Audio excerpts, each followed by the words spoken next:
Oi, pessoal! A gente continua então falando sobre o absolutismo.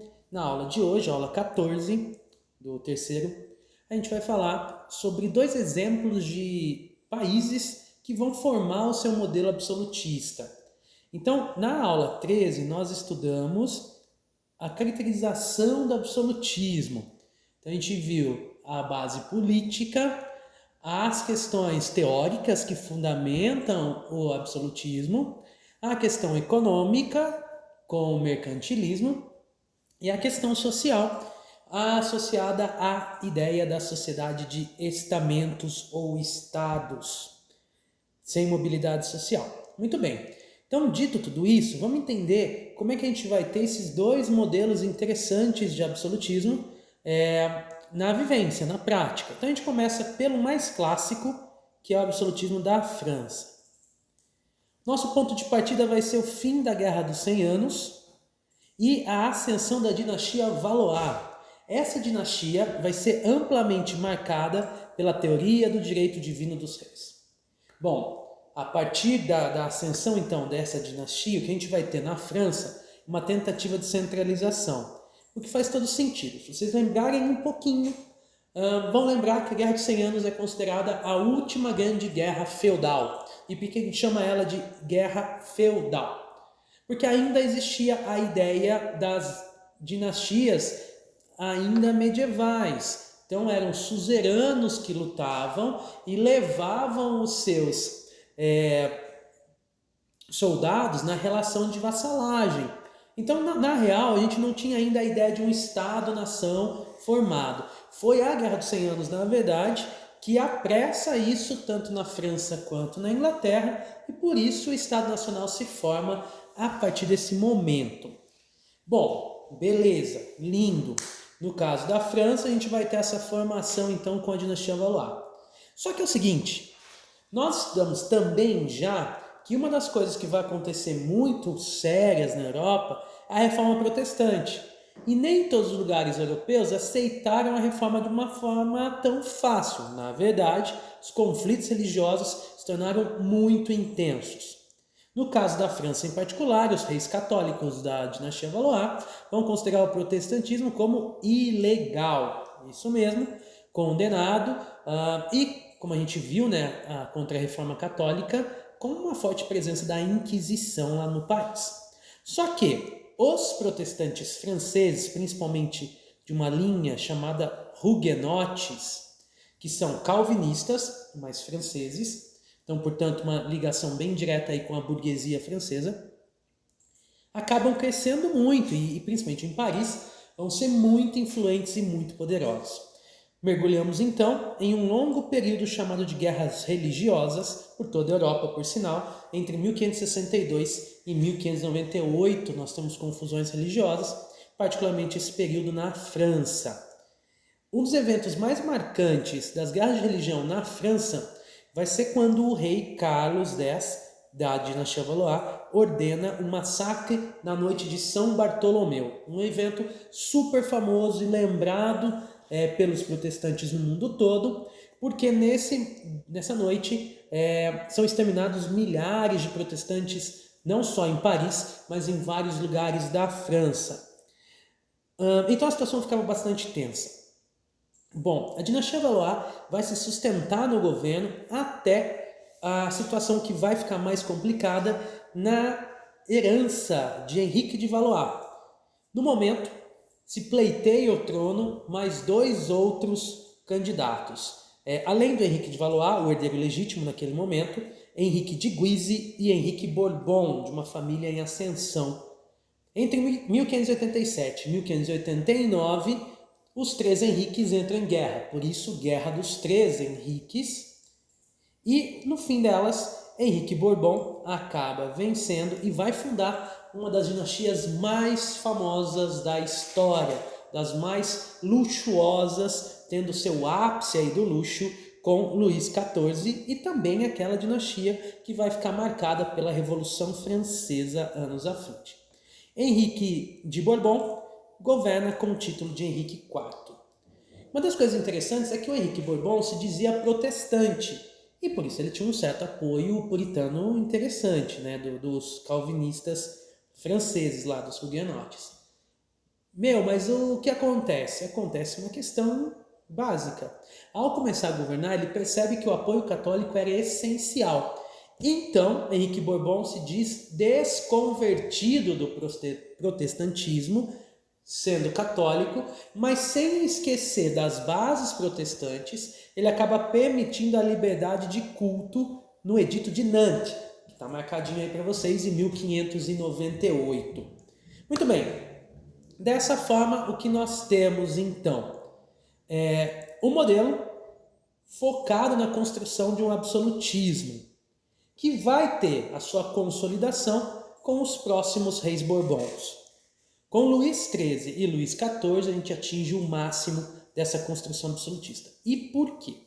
Bom, no caso do Luís XIII, muito se deve ao primeiro-ministro do governo, que é o cardeal Richelieu. Este cardeal, ele acaba implementando uma perseguição religiosa violenta contra os protestantes. Além disso, tenta esvaziar a força política que os nobres tinham e também controlar os aspectos econômicos da burguesia. Ou seja, o cardeal Richelieu, de uma forma muito hábil, consegue fazer com que, aos poucos, a concentração de poder de fato transite para o rei, acima da autoridade dos nobres, acima do poder econômico da burguesia. Também vale lembrar que nesse momento estoura a Guerra dos 30 Anos. Entre 1618 e 1648, ainda sob um cenário de guerras de religião na Europa, a dinastia Habsburgo, a poderosa dinastia austríaca, acabava estendendo aí seu domínio por várias regiões da Europa. Dominava, por exemplo, além da Áustria, da região ali da Alemanha, a Espanha já. Os franceses, preocupados com esse avanço Habsburgo, que se deu por casamentos, por alianças, enfim, espalhando o poder, os franceses preocupados com isso, que ficavam ali quase que uma ilhazinha no meio, resolvem entrar na Guerra dos 30 Anos contra os Habsburgos. E aí tem uma curiosidade. Os Habsburgos usavam da questão católica para perseguir países, nações protestantes. No caso dos Países Baixos, por exemplo. Os franceses, que apesar de serem católicos, entram contra os Habsburgos, apoiando os protestantes, portanto. A gente vai ter os Habsburgos de um lado e os protestantes do outro, agora com forte apoio do cardeal Richelieu, da França de Luís XIII. Loucura nisso tudo, o que vai acontecer? Bom, no Tratado de Westfália, lá em 1648, quando a gente tem o término das guerras associadas à Guerra dos 30 Anos, a França sai como grande vencedora, e grande vencedora mesmo. Inclusive, começa ali uma das tretas mais tretadas da história da Europa, que é o domínio da região da Alsácia e da Lorena. A França toma a Alsácia e Lorena dos Habsburgos, e aí vocês lembrando um pouquinho das aulas de fundamental, vão ter uma lembrancinha de que a Alsácia e Lorena, no processo de unificação alemã, com o segundo Reich, passa-se alemão de novo, depois a França, no fim da Primeira Guerra, toma a Alsácia-Lorena de novo, uma das primeiras regiões ocupadas pelo terceiro Reich nazista é a Alsácia-Lorena de novo, pós-Segunda Guerra, a França pega de novo a Alsácia-Lorena, uma das regiões de maior concentração de minérios da Europa Ocidental. Muito bem, e a França nesse momento emergia como grande potência econômica lá da Europa. Na sequência, então, o rei que vinha a vácuo aí, o Luís XIV, pegou uma França toda poderosa mesmo e soube fazer bem uso disso. O rei Luís XIV tinha, então, um lucro absurdo nas mãos, então um país crescente, e ele vai se valer muito do absolutismo. Tanto é que o rei Luís XIV é chamado de o rei só.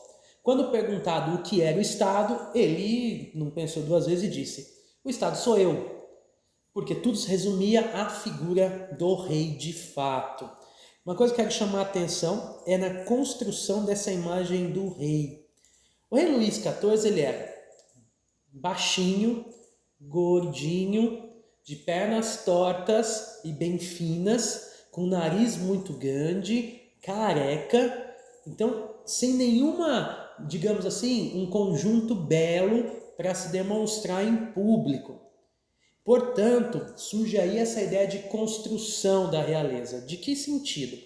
Esse cara passa a usar salto, roupas mais bufantes para tornar o corpo mais, ou pelo menos a imagem de um corpo mais malhado, mais fortão, de fato, perucas, pintas no rosto para disfarçar as imperfeições da pele. Então, todo um sistema de construção que a imagem desse rei, quando em público, passava uma ideia fantástica. Não à toa que a gente pensa em castelos, em reis, em monarquias, é essa imagem que vem na nossa cabeça, que são os reis da Idade Moderna, que são sim banhados do luxo todo, e o rei Luís XIV é o melhor exemplo disso. Bom, e é ele que vai comandar a construção do Palácio de Versalhes, uma das obras imensas da época, que é construído num distrito próximo a Paris, o Palácio de Versalhes, com os belos jardins e tal, onde simplesmente parte da nobreza e do clero vão viver de luxo, vão viver de banquetes e banquetes e banquetes um atrás do outro, sustentado por esse Estado francês, que vai atingir índices de crescimento muito legais por causa do ministro Colbert, fundando um sistema chamado de colbertismo, que vai estimular o luxo e a venda desse luxo.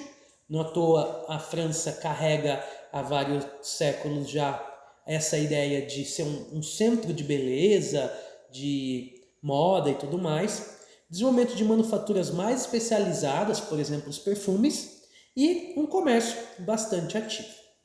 Então, no reino de Luís XIV, a França atinge um patamar muito interessante como grande potência europeia. Beleza? Essa é a monarquia francesa, que a gente volta a falar dela aí já num outro momento, com crises sociais, preparando o cenário para a Revolução Francesa. E agora a gente continua a aula de absolutismo, essa aula 14, falando sobre o absolutismo na Inglaterra. E aqui a gente retoma a partir do famosão Tudor, o Henrique VII, que tinha no fim das contas vencido a Guerra das Duas Rosas, e nem Lancaster nem York, ele tinha fundado uma nova dinastia, e uma dinastia bem poderosa, que vai ficar muito famosa por causa do Henrique VIII, aquele Henrique que a gente considera um pouco meio maluquinho, o marido lá de Ana Bolena, que manda a mulher para ser decapitada e coisa e tal, mas é também o cara que vai criar a igreja anglicana no ato de supremacia. E isso aqui precisa ser lembrado, a gente estudou isso na aula de reforma protestante, e o ato de supremacia é um ato muito importante porque isso centraliza o poder do rei, porque ele condensa nas mãos as posses da igreja católica, a autoridade, quase como um papa, dessa igreja nova, muito rica. Então Henrique VIII emergia como um grande soberano nesse sentido. Na sequência, após a morte de Henrique VIII, Eduardo, seu filho, acaba comandando a Inglaterra a duras penas, mas focando principalmente numa perseguição forte aos católicos, já nessa posição anglicana. Logo depois do Eduardo, que governa há pouco tempo, mais uma irmã, também que governa há pouco tempo, que é a Maria I, que governa de 1553 a 58. Maria I, católica, e vocês escutaram um sinalzinho aí, Maria I, católica, comanda uma perseguição aos protestantes, e uma perseguição violenta. Inclusive, Dona Maria é chamada de Bloody Mary, a Maria Sangrenta, porque ela comanda umas ações muito, muito agressivas de fato. Mas, nesta família de Eduardo e Maria, brotava uma outra irmã, e essa de destaque gigantesco, que é a Dona Elizabeth I, que governa a Inglaterra nada mais nada menos de que 1558 a 1603. Não à toa chamamos isso de a Era Elizabetana. o período mais marcante desses primeiros anos da monarquia Tudor. Dona Elizabeth vai comandar a Inglaterra num período de muito apogeu, de muito avanço. O que vai acontecer no fim das contas? Primeira coisa importante para ela se lembrar do período da Dona Elizabeth é o seguinte: ela comanda a Inglaterra no processo de produção de manufatura têxtil. A indústria têxtil vai crescer muito na Inglaterra, associada a um processo de cercamentos. E aqui vale estrelinha, porque não se pode esquecer disso. O que são os cercamentos? Bom, vamos pensar que nas fazendas que vinham da época feudal e tal, se plantava alimentos e tudo mais, a mão de obra era relativamente grande para cuidar disso tudo. Acontece que se tem um estímulo nos centros urbanos para o desenvolvimento da indústria têxtil, basicamente de lã. Então, o que vai acontecer? Nas fazendas começa um processo de substituição de terras voltadas para... Então vamos lá, os cercamentos aí, né? Se a gente pegar e imaginar que agora, para criar ovelha, eu não preciso de tantos funcionários. Então eu cerco espaços para fazer pasto, as ovelhas passam a viver por ali então, e essas pessoas vão para onde? Vão ser mandadas embora, então elas vão para a cidade e atrás de emprego, mão de obra baratinha para a crescente indústria têxtil. Ou seja, uma coisa complementa a outra, lindo, lindo, surge a manufatura têxtil inglesa a partir dos cercamentos e do processo de expulsão desses trabalhadores rurais, que vão se tornar proletariado na cidade. Beleza, além disso, Elizabeth comanda um forte processo de expansão, voltamos aqui, de expansão, de colonialismo, rumo às 13 colônias. Então, nesse cenário, acaba tendo um avanço bem interessante rumo às 13 colônias, ocupação do território. E talvez a jogada mais incrível vai ser a vitória sobre a invencível Armada Espanhola.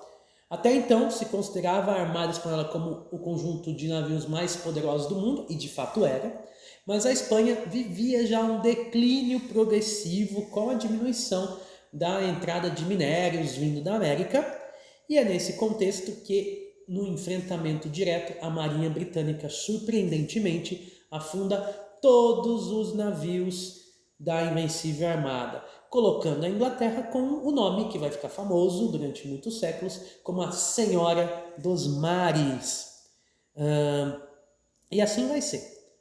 Além disso, uma outra questão interessante é que o parlamento, aquela reunião de nobres até então, que era convocada com certa frequência pelo rei, agora passava a contar com os comuns. E quem são os comuns? Não são tão comuns assim.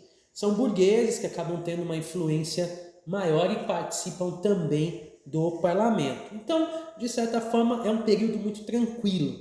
Mas Elizabeth morre sem deixar herdeiros da dinastia Tudor. E no lugar, na verdade, ela deixa para uma família próxima, que é a dinastia Stuart, marcada por 2 reis no primeiro momento, Jaime I e Carlos I. Só que esses dois vão acabar começando por um caminho um pouquinho complicado, desprezando o parlamento, evitando convocá-lo e procurando uma centralização excessiva. Lembrando, galera, o parlamento surgiu lá quando João Sem Terra, rei da Inglaterra, tentava tomar uma série de decisões e os nobres se reúnem no grande conselho, obrigando ele a assinar a Magna Carta, que dizia que para gastos excessivos com guerra, cobranças de impostos, coisas desse tipo, tinha que convocar o parlamento. Então o desprezo dos Stuarts pelo parlamento agora deixava a questão tensa, agravadas ainda mais pelas tensões religiosas entre católicos, anglicanos e puritanos, que são os calvinistas lá da Inglaterra. Isso vai estourar num processo gigante de imigração para a América do Norte, de vários lugares lá. Irlandeses, escoceses, galeses vão tudo picar a mula para os Estados Unidos, ainda não os Estados Unidos, 13 colônias ainda, mas para tentar fugir dessas questões religiosas. Quem ficou na Inglaterra ficou para ter guerra, para o pau. Por quê? Porque a gente vai mergulhar num processo bem complicado de calvinistas, puritanos, então, ingleses, contrários às ações do rei. Esse conjunto de coisas nós chamamos de Revolução Puritana. Então, entre 1641 e 1649, a Inglaterra mergulha num processo de guerra civil provocado inicialmente por uma rebelião na Escócia. Em 1640, o rei tenta forçar que a Escócia se torne anglicana, mas a quantidade de calvinistas lá é bem grande, de puritanos é bem grande, o que vai levar, então, a um conflito. O parlamento tenta resolver a situação, impedindo um desgaste da unidade com a Escócia, mas o rei acaba fechando o parlamento. A partir disso, estoura, então, de um lado, o rei, nobres e a igreja anglicana, do outro lado, comerciantes, burgueses, portanto, puritanos, liderados por Oliver Cromwell. E o Cromwell, um herói aí dos puritanos. A Guerra Civil acontece com a vitória da galera puritana, liderados por Oliver Cromwell, que vai iniciar um governo republicano. Olha que legalzinho. Então, a gente vai ter uma república na sequência aí entre 1649 e 1660. Como vai funcionar essa república? Primeiro de tudo, a república funciona com a execução do Carlos I em praça pública, com a cabecinha cortada pelo próprio Oliver Cromwell com um machado. Foi tenso. Na sequência, o que se determinava, né? Esse parlamento novo era um parlamento puritano a partir de agora, só que nem tudo são flores. Já existiam problemas bem tensos ali já. De um lado a gente tem os Tories e do outro os Levelers.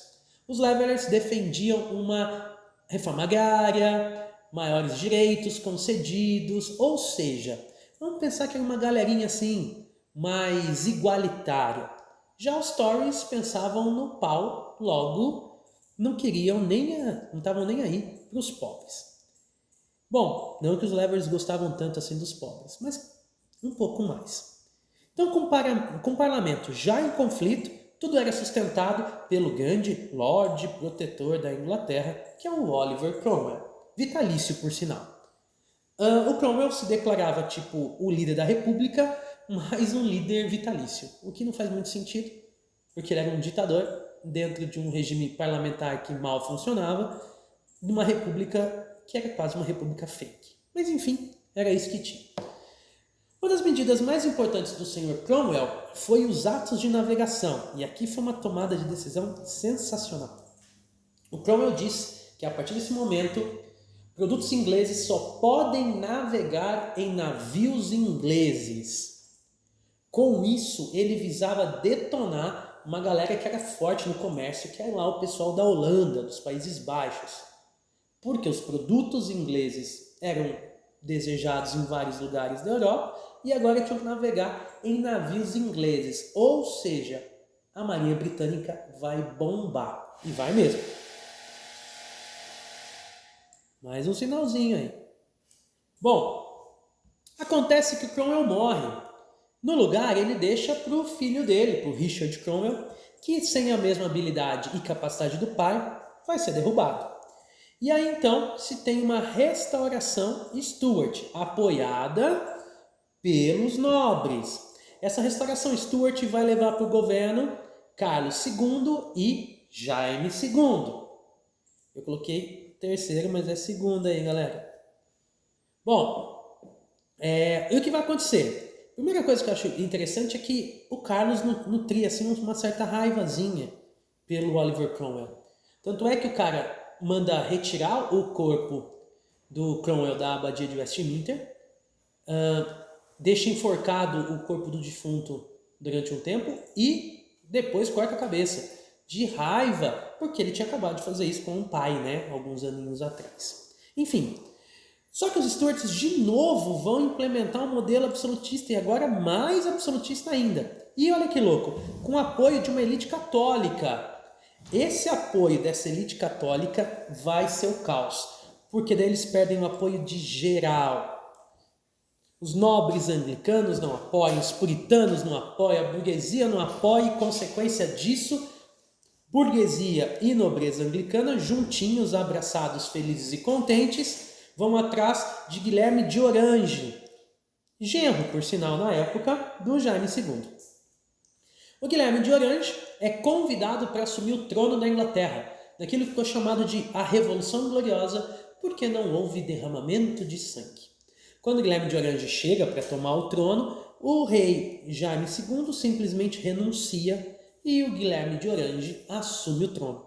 Ah, mas ele assume assim, suavinho, suavinho? Não, ele tem que assinar o Bill of Rights. E o que foi o tal do Bill of Rights? A Declaração dos Direitos. A partir desse momento, o parlamento dizia o seguinte: olha, nós, parlamento, existiremos para sempre. Você, rei, pode reinar, só que quem governa na prática não é mais você, é a gente. Surgia assim, então, a monarquia parlamentar inglesa, um modelo bem curioso de monarquia dessa forma. É isso aí, galera. Na monarquia parlamentar inglesa, o que nós temos? O rei, como figura, continua existindo, mas na prática as decisões vão ser tomadas dentro do parlamento, lá com o primeiro-ministro.